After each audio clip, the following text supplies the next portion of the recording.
This week, the National Council of State approved N$27,000 as the national minimum wage for Nigerian workers. Coming on the heels of warning strikes that almost crippled the nation, the approval is seen as a prologue to final resolution of the festering issues regarding the welfare of workers. According to the new rate that has attracted the attention of federal lawmakers, states are required to pay the minimum wage, while the federal government has resolved to pay N$30,000 as minimum wage for its workforce.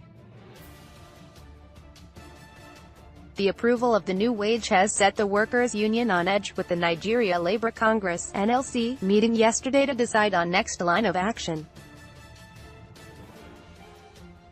There are already signs that the union may force states to swallow the bitter pills despite reservations by some state governments on implementation of the new rate.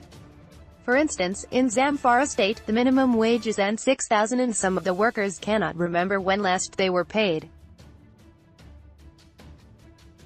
Despite doling out several billions of naira by the federal government to states as bailout funds to settle outstanding arrears, Nigerian public sector workers are still entrapped in uncertainty over the possibility of getting paid at the month end.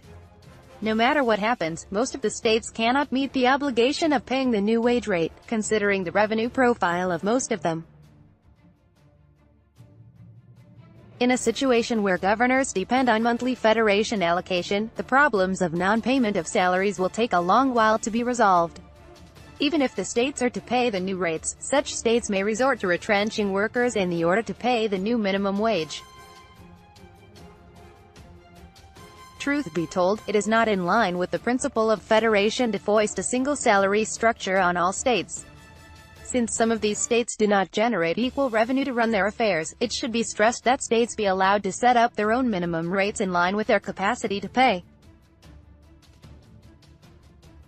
In the United States of America, there are wage differentials, as states are free to determine their minimum wage.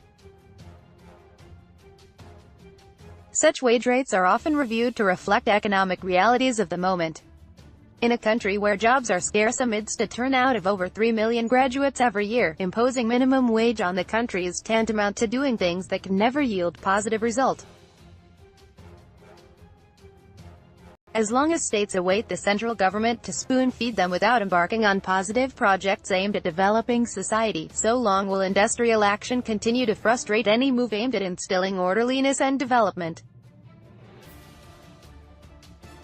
What workers should be concerned about now is not the amount of money to be paid as salaries, but the value of such wages. With inflation down on its knees, culminating in too much money pursuing fewer goods, we do not need any seer to predict harder days ahead as the nation continues to grapple with issues of development.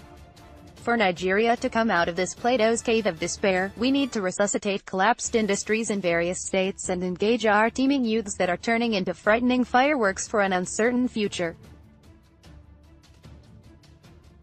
Some of these collapsed factories that used to engage millions of Nigerians are now comatose, with most of their premises turning into hideouts for reptiles and criminals.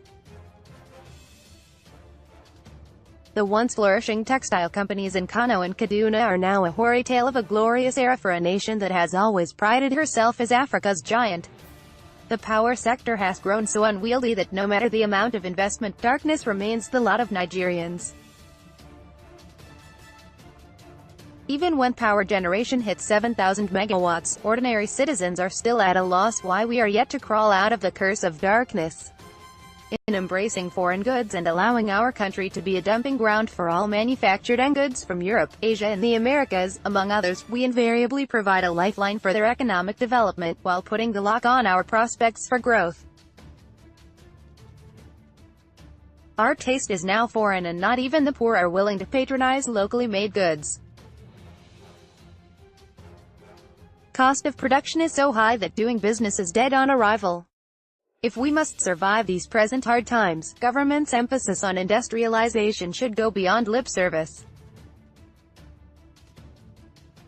We have not been able to tackle our impediments because we place much emphasis on crude oil that is gradually becoming obsolete. With electric cars from developed countries set to define the future, we cannot continue to insist on not doing the right thing by refusing to explore alternative sources of income. We may have been blessed with abundant population that serves as a springboard for development, but we must get it right in providing job opportunities for our people who are daily traumatized by hunger.